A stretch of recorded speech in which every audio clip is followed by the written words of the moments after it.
नई बात नहीं है, फिर भी मुझे विश्वास है कि आपको कुछ ना कुछ नया अवश्य मिलेगा।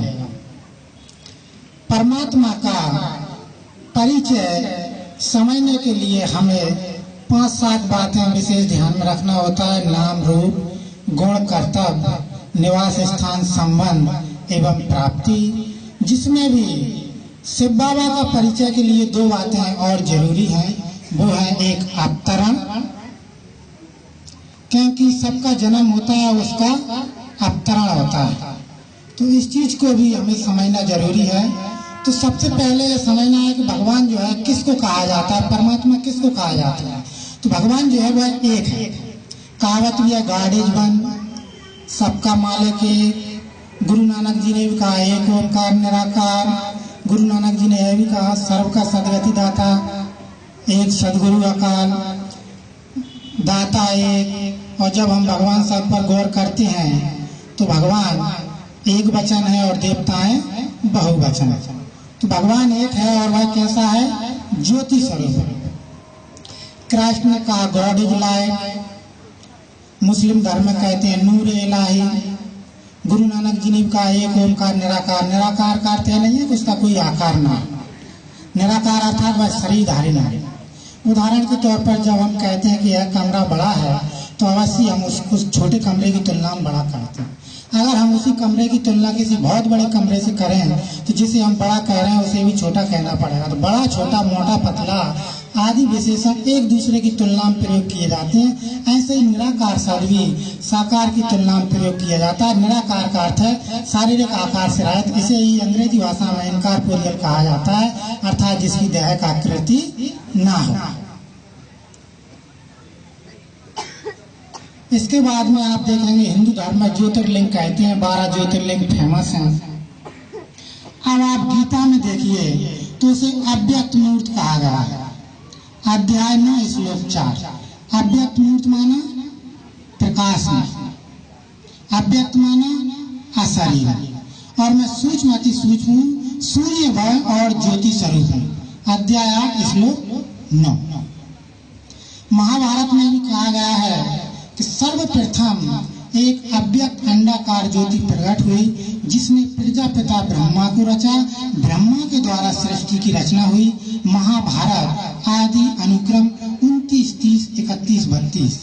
बाइबल में भी चैप्टर 1 पृष्ठ 1 और 2 पर, और कुरान में भी अल बकरा पृष्ठ 2 और 30 पर, मनुस्मृति में भी अध्याय 1 श्लोक 9 पर, और शिव पुराण में भी धर्म संहिता अध्याय 2 श्लोक 63 और 64 पर परमात्मा को ज्योति स्वरूप कहा गया।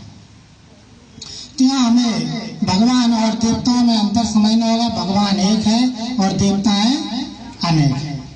और भगवान कैसा है? निराकार है, देवताएं शरीरधारी हैं, और भगवान अजन्मा है और देवताओं का जन्म है। इसलिए गीता में भगवान के महावाक्य हैं, मैं अजन्मा और अविनाशी। अध्याय 7 श्लोक 25। मैं जन्म लेने पर भी अजन्मा हूँ। अध्याय 10 श्लोक 3।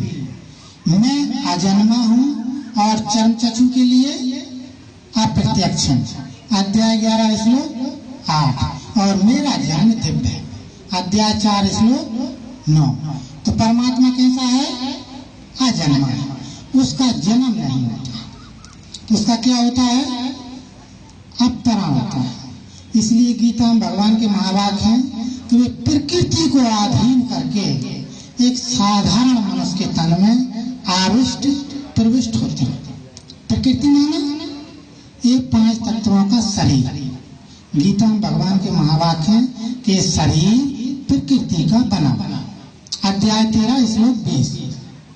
शरीर किसका बना हुआ है? प्रकृति का। और भगवान इस प्रकृति को अधीन करके अर्थात बस में करके इस तन में अवतरित होते हैं।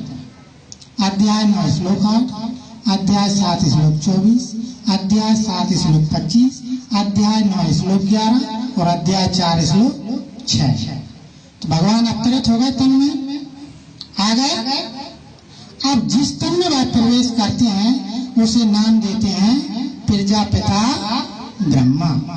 अध्याय 11 श्लोक 38, अध्याय 11 श्लोक 39 और अध्याय 3 श्लोक 10। अध्याय 3 श्लोक 10 में बहुत ही स्पष्ट रूप से कहा गया है, आप पढ़ेंगे उसको। तो प्रजापिता ब्रह्मा ने कल्प के आदि में यज्ञ सहित प्रजाओं को रचा। कल्प के आदि में अर्थात कलयुग के अंत। और अध्याय 11 श्लोक 38 और 39 पे आप देखेंगे तो आदिदेव शब्द का प्रयोग किया गया है। आदिदेव अर्थात ब्रह्मा। तो ब्रह्मा के तन में प्रवेश कर लिया भगवान ने। अब तन में प्रवेश करने के बाद में उन्होंने क्या किया?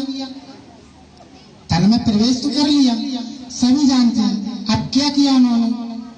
सभी जानते हैं, ज्ञान दिया था ना 5000 वर्ष पहले, इसलिए उसे ज्ञान का सागर कहा गया। अध्याय 13 श्लोक 17 भगवान ने ज्ञान दिया, सभी जानते हैं, और रथ में बैठ करके दिया था। इस बात को भी सभी जानते हैं ना। लेकिन यहाँ पर जो आत्माओं ने गीता पढ़ी उसका अर्थ बहुत ही गलत लगा। रथ जो है आध्यात्मिक प्रसंग में इस शरीर को कहा गया। आप देखेंगे कठोपनिषद के प्रथम अध्याय की 3य वल्ली, शरीर को रथ, आत्मा को रथी, बुद्धि को सारथी, मन को लगाम और कर्मेंद्रियों को घोड़ा कहा गया। यजुर्वेद में भी कई जगह शरीर को रथ कहा गया है। महाभारत में जो अनुगीता दी गई है उसमें भी शरीर को रथ कहा गया। लेकिन लोगों ने घोड़े गाड़ी वाला रथ समझ लिया। आप देखेंगे गणित का सवाल होता है, अगर उसमें थोड़ा भी जोड़ घटाव गलत हो जाए तो क्या होगा? संख्या का अंतर आ जाए तो पूरा सवाल गलत हो जाएगा। ये बहुत बड़ा टर्निंग पॉइंट है गीता को समझने के लिए। भगवान ने प्रवेश कर लिया, ज्ञान दिया, रथ आप समझ गए हैं किस रथ में प्रवेश किया था, ठीक है नहीं? अब उन्होंने क्या किया तन में प्रवेश करने के बाद में? क्योंकि भगवान को सब भूल गए थे। कुत्ते, बिल्ली, गधे, घोड़े, सुअर, उल्लू सभी में भगवान को कह दिया था। तो भगवान ने क्या किया? अपना परिचय दिया। तो अर्जुन ने भी गीता में कहा, हे भगवान आप ही अपना परिचय दे सकते हैं। अध्याय 10 श्लोक 15 और 16। तो फिर भगवान ने अपना परिचय दिया और उन्होंने क्या कहा? मीठे बच्चे, मैं तुम्हारा पिता हूँ, पिता का भी पिता हूँ, सारे जगत का पिता हूँ। अध्याय 9 श्लोक 17 भगवान हमारा पिता है। क्रिश्चियन धर्म में भी गॉड फादर कहा जाता है ना। हिंदू धर्म में परमपिता कहा जाता है, अमरनाथ, विश्वनाथ कहा जाता है ना। भगवान हमारा पिता है। फिर उन्होंने क्या कहा? मीठे बच्चे, मैं आपका पिता तो हूँ ही, मैं आपका गुरु भी हूँ, गुरुओं का भी गुरु, सारे जगत का गुरु। अध्याय 11 श्लोक 43। और फिर उन्होंने कहा मैं गाइड हूँ। अध्याय 13 श्लोक 22 आपका मार्गदर्शक हूँ।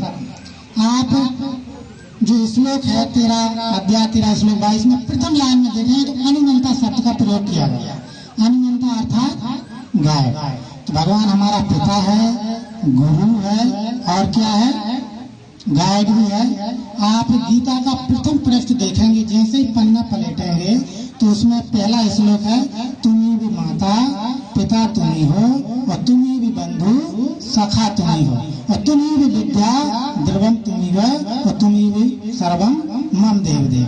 तो भगवान माता है, पिता है और पढ़ाने वाला है तो शिक्षक हो गया। तो सब कुछ संबंध हमारे जो है उससे है। अब भगवान और क्या करते हैं? साधुओं का उद्धार करते हैं। आप देखेंगे गीता में श्लोक है, परित्राणाय साधूनां विनाशाय च दुष्कृतां धर्मस्य स्थापनार्थाय संभवामि युगे युगे। अध्याय 4 श्लोक है। तो वह साधुओं का उद्धार करते हैं और पाप कर्म करने वालों का विनाश करते हैं और एक सद्धर्म की स्थापना करते हैं। अध्याय 4 श्लोक है। अब इसमें बहुत महत्वपूर्ण शब्द है, वह है योगे योगे। लोगों ने योगे योगे अर्थ का क्या अर्थ लिया? तो वह हर योग में आते हैं, लेकिन इसका अर्थ हमें क्या लेना है? चतुर्योगी लेना है, अर्थात कलयुग के अंत में आते हैं। आप अध्याय 8 श्लोक 17 पर देखेंगे तो योगी योगी शब्द का अर्थ चतुर्योगी लिया गया है। तो भगवान कब आते हैं? कलयुग के अंत में आते हैं, अर्थात चतुर्युगी आते हैं। होता क्या है, ऊपर की लाइन और नीचे की लाइन में जब गति भंग दोष होता है तो शॉर्ट में लिख दिया जाता है। कई कविताएं देखी होंगी ना आपने, दोहा श्लोक वगैरह, तो लास्ट में क्या करते हैं, फिर शॉर्ट में लिख देते हैं, इसलिए शॉर्ट में लिखा रहेगा। तो भगवान ने जो है साधुओं का उद्धार कर दिया, पाप कर्म करने वालों का विनाश कर दिया और एक सद्धर्म की स्थापना कर दी। अब किस समय आते हैं भगवान? सभी जानते हैं, यदा यदा हि धर्मस्य ग्लानिर्भवति, अध्याय श्लोक 7। धर्म की गिलानी अर्थात जब व्यक्ति को भाई को बहन, पिता को पुत्री और मामा को भांजी नजर नहीं आती है, इससे ज्यादा धर्म गिलानी और क्या होगा। अब किस देश में आते हैं? भारत में आते हैं। ग्लानिर्भवति भारत। गीता में जापान, रूस, अमेरिका, फ्रांस, जर्मनी ये शब्द नहीं लिखा, भारत शब्द लिखा हुआ है, आप गौर से पढ़ना। भारत में आ गए और अवत्य नाम धर्मस्य तदात्म सृजामि, तब मैं साकार शरीर को धारण करता हूं। और भगवान क्या करते हैं? पतित से पावन बनाते हैं। अध्याय 4 श्लोक 36, अर्थात विकारी से निर्विकारी बना देते हैं। इसलिए गीता में कहा गया है, ज्ञान के समान पवित्र बनाने वाले इस संसार में कुछ भी नहीं है। अध्याय 4 श्लोक 38, किसी नदी में डुबकी लगाने से व्यक्ति पवित्र नहीं बन सकता। ज्ञान माना होता है समझ, जब हमें समझ मिलती है तभी हमारे विकार भाग सकते हैं। ठीक है, मैं इसको शॉर्ट कर रहा हूँ, 2 मिनट से ज्यादा नहीं बोलूंगा, यहीं पे एंड कर दूंगा। गीता तो बहुत बड़ी है, फिर भी इससे सारा आप समझ सकते हैं। आगे भगवान तन में ज्ञान सुना दिया, ठीक है। इसके बाद में आप देखेंगे ऊपर रहता है भगवान। कहाँ रहता है? ऊपर रहता है। आप किसी हॉस्पिटल में जो है व्यक्ति भर्ती हो और हम धन की ताकत लगा लें, बुद्धि की ताकत लगा लें, अमेरिका और बॉम्बे से डॉक्टर बुला लें, जहाँ से भी है, और इसकी हालत में सुधार ना हो, तो क्या बोलते हैं? आप तो ऊपर वाला जाना। कोई भी ये नहीं कहता नीचे वाला जाने, आगे वाला जाने, पीछे वाला जाने या साइड वाला जाने, क्या कहते हैं? ऊपर वाला जाना। अध्याय 15 श्लोक 6, सूर्य और तारा के भी पार वही मेरा अव्यक्त निवास परम धाम। इसे गीता में ब्रह्मा निर्माण, ब्रह्मा भुवन, परम धाम और ब्रह्मा यानी कहा गया है। अध्याय 5 श्लोक 25, अध्याय 8 श्लोक 16, अध्याय 8 श्लोक 21 और अध्याय 14 श्लोक 4। अब भगवान से हमें प्राप्ति क्या है? भगवान राजाओं का राजा बना देता है। अध्याय 2 श्लोक 37, और वह क्या है? इस ज्ञान को अर्जित करने से प्रलय काल में भी व्याकुलता नहीं होती। अध्याय 14 श्लोक 2, प्राप्ति हो गई। अब उन लोगों के लिए बोल रहा हूं मैं जो इस ज्ञान पर ध्यान नहीं देते। 2 श्लोक, हे अर्जुन, यदि तू अहंकार बस मेरी बात को नहीं मानेगा तो मजबूर होकर तुझे यह युद्ध करना पड़ेगा। अध्याय 18 श्लोक 59, ठीक है ना। तो इस श्रीमत को आज नहीं तो कल आपको मानना पड़ेगा। और जो लोग मुझ पर दोषारोपण करते हुए मेरी मत पर नहीं चलते, उन मूर्खों को तू नष्ट हुए ही समझ। अध्याय 3 श्लोक 32। तो बाबा ने कहा है, जो लोग मूर्ख समझते हैं भगवान को, उनको नष्ट हुए ही समझना। ठीक है, बाकी तो बहुत कुछ है, मैं अपनी वाणी को विराम दूंगा। ओम शांति।